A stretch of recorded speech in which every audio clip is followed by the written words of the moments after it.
안녕하세요, 구채입니다. 오늘은 지난달에 이어서 6월 가계부 리뷰를 가지고 왔어요. 저희 집은 7개월 아기가 있는 외벌이 가구이고요. 별도로 부수입 활동을 하고 있습니다. 먼저 고정 지출을 볼게요. 매달 들어가는 돈 중에서 가장 비중이 큰 게 주거비인데요. 대출 이자가 3가지예요. 그리고 관리비가 나가고 있고 도시가스, 보험, 아이 것까지 포함해서 4개가 나가고 있고요. 통신비는 신랑은 범인폰이라서 아내 것만 나가고 있고 인터넷 그리고 신랑 용돈과 아내 용돈, 육아 돌봄 비용 이번 달 고정 지출 토탈 274만 원 정도입니다. 고정 지출은 매달 크게 차이가 나지 않는 돈이라고 보시면 돼요. 그러니까 이 돈은 제가 일을 하지 않아도 숨만 쉬어도 나가야 하는 돈입니다. 자, 그럼 생활비 얼마를 썼는지 한번 보겠습니다. 지난달보다는 좀 줄였거든요. 자, 주거비용은 예산으로 75만 원을 잡았었는데 실제로는 82만 원을 넘었어요. 관리비는 12만 2천 원 정도로 거의 비슷하고 도시가스도 17,900원. 근데 대출이자가 꽤 많이 나왔어요. 대출이자는 저희가 마이너스 통장을 함께 이용하고 있기 때문에 매달 조금씩 다른 편이긴 해요. 식비를 볼게요. 지난달에 제가 50만 원을 넘게 썼었거든요. 보통은 40만 원 내외로 맞추는데 이번 달에도 42만 4천 원 정도로 예산을 초과하긴 했지만 40만 원 초반대로 맞췄습니다. 식자재가 30만 원 정도, 그리고 외식이 9만 6천 원. 사실 외식비 자체만으로 두면 큰 비용은 아닐 수 있는데 제가 이번 달에 배달 음식을 3번이나 시켜 먹었어요. 저를 아시는 분들, 제 책을 읽어보신 분들은 아시겠지만 제가 결혼하고 나서 배달 음식을 거의 시켜 먹어본 적이 없어요. 뭐 많이 시켜 먹으면 1년에 한 번 정도 시켜 먹을까 말까? 핑계일 수는 있지만 아이를 낳고 보니까 육아를 하다가 정신이 없으니까 남편이 퇴근하고 와서 같이 밥을 먹어야 되는데 아이는 옆에서 울고 있고 이번 달에는 치킨도 한번 먹고 돼지 곱창도 한번 먹고 너무 맛있는 게 더 많더라고요. 일단 뭐 시켜 먹는 건 어쩔 수 없고 다음 달에는 좀 더 조절을 해보는 걸로 하겠습니다. 식자재는 지난달보다 조금 줄긴 했는데 그래도 뭐 식비가 이 정도면 선방한 것 같아요. 생활용품은 예산이 10만 원인데 실제로는 6만 7천 원을 썼습니다. 여름이라서 휴대용 선풍기를 샀고요. 캠핑 매트 등을 구입을 했어요. 의복 미용비는 예산을 15만 원으로 잡았었는데요. 이번 달에 33,600원이 나왔어요. 의류 잡화나 뭐 이런 거 하나도 사지 않았고 신랑 헤어 커트는 매달 15,000원씩 들어가고 있는 것, 그리고 젤이 떨어져서 하나 새로 구입을 했습니다. 나름 잘 아껴서 쓴 것 같아요. 3분기에는 아껴서 써보려고요. 더 건강은 예산을 5만 원으로 잡았는데 실 지출이 800원이에요. 800원. 여러분 병원비 800원 본 적 있으세요? 저 처음이거든요. 보건소에서 예전에 한 500원 정도로 나왔던 적은 있는데 800원은 처음이네요. 아이 소아과를 평일에 갔다 왔는데 12개월 미만 아기들은 보험 혜택이 커서 조금밖에 안 나오더라고요. 그래서 자기계발비는 15만 원을 책정을 했었는데 얼마 안 썼네요. 3만 원 정도? 그러니까 제가 스터디 카페를 종종 가거든요. 물론 카페에서 쓴 비용이긴 하지만 스터디를 하거나 책을 읽는 목적으로 지출한 돈이기 때문에 스터디 비용으로 지출을 하고 있고요. 용돈에서 그 스터디 카페 비용을 지불을 하기도 해요. 도서 문구는 제가 지금 밀리의 서재라고 이북을 보고 있어서 회원권 한 달치 9,900원이 결제가 됐고 문화생 영화 기생충을 관람을 했었어요. 제가 SK 통신사를 이용하는데 영화가 1인 무료라서 남편 것만 8,500원이 더 들었습니다. 자동차비는 이번 달 예산이 55만 원이었어요. 1년에 한 번씩 돌아오는 자동차 보험 갱신일이었거든요. 차 보험은 원래 견적이 한 50만 원 정도가 나왔었는데 문화상품권으로 그 가입이 가능한 보험이 있거든요. 문화상품권을 시중에서 한 9% 정도 저렴하게 구입을 해서 자동차 보험을 부담을 했고요.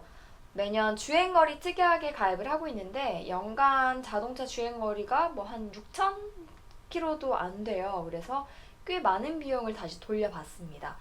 그래서 그런 거 저런 거 합쳐보니까 자동차 보험이 38만 원이 채 나오지 않았어요.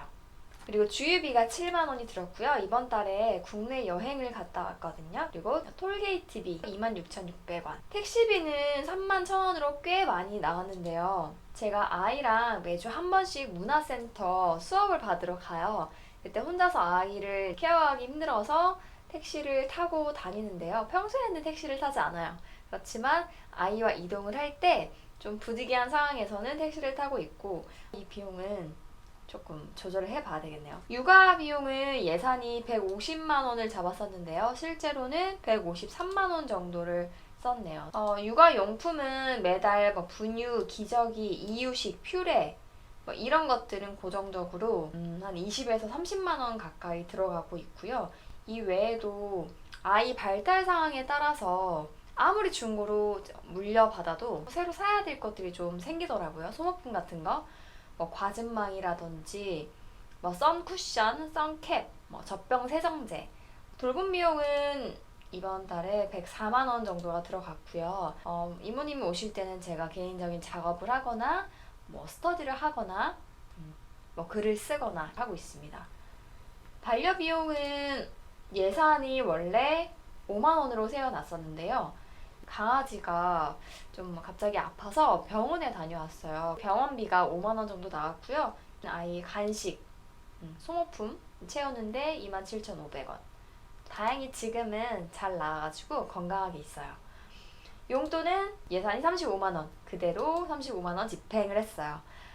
원래 신랑 용돈은 30만 원이고 저도 회사를 다닐 때는 33만 원이었는데 아이가 태어나고 나서 생활비가 많이 드니까 조금씩 양보를 해서 신랑은 25만 원, 그리고 저는 한 달 용돈으로 10만 원을 쓰고 있어요.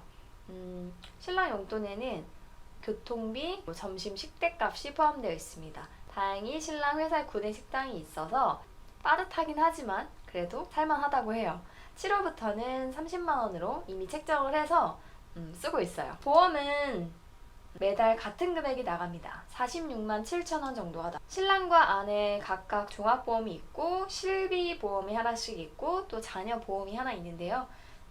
신랑의 실비는 부모님이 내주시고 계셔서 아내 실비만 포함이 되고, 여행 예산을 15만 원으로 잡았어요. 저희가 이번에 국내 여행을 다녀왔는데요. 어떻게 이렇게 저렴하게 다녀올 수가 있었느냐. 신랑이 공무원인데 그 공무원들이 이용할 수 있는 연수원이 있어요. 그래서 국내 여행은 연수원을 적극 활용하고 있고요.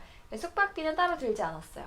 복지 포인트에서 나가고 있기 때문에 실지출로 잡지 않았습니다. 이번에는 수안보로 2박 3일 여행을 갔었는데요. 현지에서 밥을 뭐 한 두세 끼 정도 사 먹는 비용, 간식비, 입장료 등등 포함해서 9만 1,000원 정도가 들었어요. 경조사는 6월에 40만 원을 예산을 잡았었거든요. 달에는 21만 7천 원 정도로 나름 선방을 했어요. 친구 결혼식이 있어서 축의금으로 20만 원을 부담을 했고요. 또 다른 친구는 아기 돌잔치가 있었는데 돌반지 반돈을 선물을 했습니다.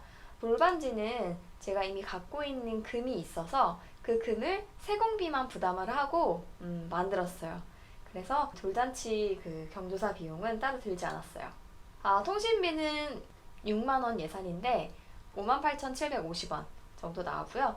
신랑은 법인폰이라서 비용이 나가지 않고요. 저는 SKT를 지금 쓰고 있는데 가족 결합을 묶어서 제가 사용하고 있는 요금의 30%가 기본적으로 할인이 되고, 여기에 제가 2년 약정을 다 채웠기 때문에 25% 추가 할인을 받고 있어요. 8만 원 가까운 요금제를 사용을 하는데 55% 정도 할인이 돼서 35,800원 정도가 나오고 있어요.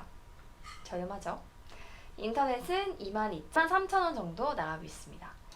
세금은 나간 게 없었고요. 6월에 원래 예산으로는 513만 원 정도로 세웠었어요. 지난 5월에는 3인 가족 생활비가 533만 원이나 나왔었기 때문에 그래서 이번 달에는 조금 의식적으로 줄이려고 노력을 했고요. 그 결과 7개월 아기가 있는 3인 가구 신혼부부의 생활비는 토탈 469만 원이 나왔어요. 이 중에서 아기 관련 생활비를 뺐더니 161만 원 정도였고요. 아기가 없는 2인 신혼부부 기준이다 라고 하면 총 308만 원을 지출을 했습니다. 지난달보다는 60만 원 정도 아꼈네요. 근데 일단은 지난달과 비교해서 이번 6월달 가계부에서 반성할 부분은 식비 부분에서 배달 음식은 시켜 먹지 않는 그런 원칙이 있었는데 아이를 낳은 후에 한 달에 3번이나 시켜 먹은 거는 조금 아쉬운 부분이긴 해요. 물론 아기랑 외식하는데 뭐 제약이 있어서 그렇긴 하지만 이 부분에 신경을 써야 될 것 같아요. 그리고 대출 이자가 꽤 이번에 많이 나왔더라고요. 조금 부담이 된다 싶어서 전에 은행에 가서 대출을 갈아타기를 상담을 받았고요. 다행히 꽤 많이 그 대출 이자가 좀 줄어들 수 있겠더라고요. 조만간 그렇게 해보려고 합니다. 6월달 가계부 리뷰는 여기까지고요. 저는 또 7월에 열심히 또 절약하고 저축하고 투자해서 리뷰를 하도록 하겠습니다. 그럼 다음 영상에서 또 만날게요. 모두들 부자 되세요. 안녕.